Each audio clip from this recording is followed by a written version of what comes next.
Hello, नमस्ते, जिन दोपहर स्वागत है आप सभी का। तो जैसा कि आप लोगों में से काफ़ी लोगों के सवाल होते हैं कि यदि हम जो है पोलैंड जा रहे हैं अनस्किल्ड कैटेगरी में या जो है ब्लू कॉलर कैटेगरी में, तो क्या हम अपनी फैमिली को साथ लेके जा सकते हैं? फैमिली इन द सेंस कि आपके स्पाउस, तो क्या आप उनको साथ में लेकर के जा सकते हैं? तो देखिए, सबसे पहले आपको ये समझना है कि जो वर्क परमिट है वो पर्टिकुलर किसी एक पर्सन को इशू होता है।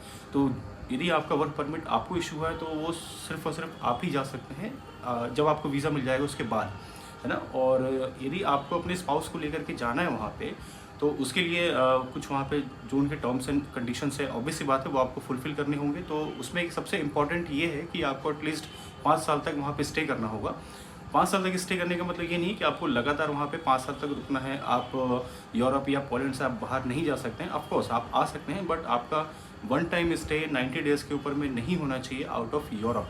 ठीक है? मैं फिर से रिपीट कर रहा हूँ, आपका यूरोप के बाहर में 90 डेज़ के ऊपर में स्टे नहीं होना चाहिए विदिन 5 ईयर्स। तो जब आपके 5 साल हो जाते हैं पोलैंड में, तो फिर उसके बाद में आप अपने स्पाउस को स्पॉन्सर कर सकते हैं एज अ डिपेंडेंट। ठीक है? तो आप उनका डिपेंडेंट वीज़ा अप्लाई कर सकते हैं और उस वीज़ा के तहत उनको सिर्फ और सिर्फ मैक्सिमम 90 दिन का स्टे मिलेगा। 90 दिन के ऊपर वो स्टे नहीं कर सकते। इट मीन्स वो सिर्फ और सिर्फ एक तरह का विजिटर वीज़ा होगा।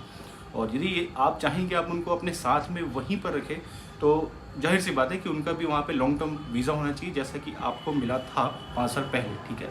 तो उसके लिए आपको या तो उनका वर्क परमिट अप्लाई करना होगा और देन जो प्रोसेस आपने फॉलो किया सेम प्रोसेस उनके लिए ही आपको फॉलो करना होगा। और या तो फिर एक दूसरा ऑप्शन है स्टडी वीज़ा। तो ये मेरे हिसाब से ये सबसे बेस्ट ऑप्शन है स्टडी वीज़ा। आप चाहे तो आप अपने स्पाउस को यदि उनकी एजुकेशन इंडिया में हुई है, चाहे वो बैचलर हो या मास्टर हो, तो आप उनको हायर एजुकेशन के बेस पे अप्लाई करके आप उनको वहाँ पे बुला सकते हैं। देन आप लोग साथ में रह सकते हैं वहाँ पे लॉन्ग टर्म तक। तो फाइनली ये है कंक्लूजन कि यदि वीज़ा आपको मिला है तो सिर्फ आप ही जा सकते हैं। मैं यहाँ पे अनस्किल्ड कैटेगरी या ब्लू कलर कैटेगरी की बात कर रहा हूँ। हाँ, जो स्किल्ड में है या जो वाइट कलर में है, तो उनको कोई टेंशन की ज़रूरत नहीं है। उनका सारा स्पॉन्सरशिप जो है वो कंपनी की तरफ से होता है। तो ऑब्वियस सी बात है कि वो अपने साथ में अपने स्पाउस को लेकर के जा सकते हैं और वहाँ पे स्टे कर सकते हैं। होपफुली आपको जो डाउट है वो क्लियर हुआ होगा कि सिर्फ आपको ही जाना होगा या आप अपने स्पाउस को लेकर के जा सकते हैं। तो फिर मिलते हैं अगली वीडियो में, तब तक के लिए नमस्ते, जय हिंद।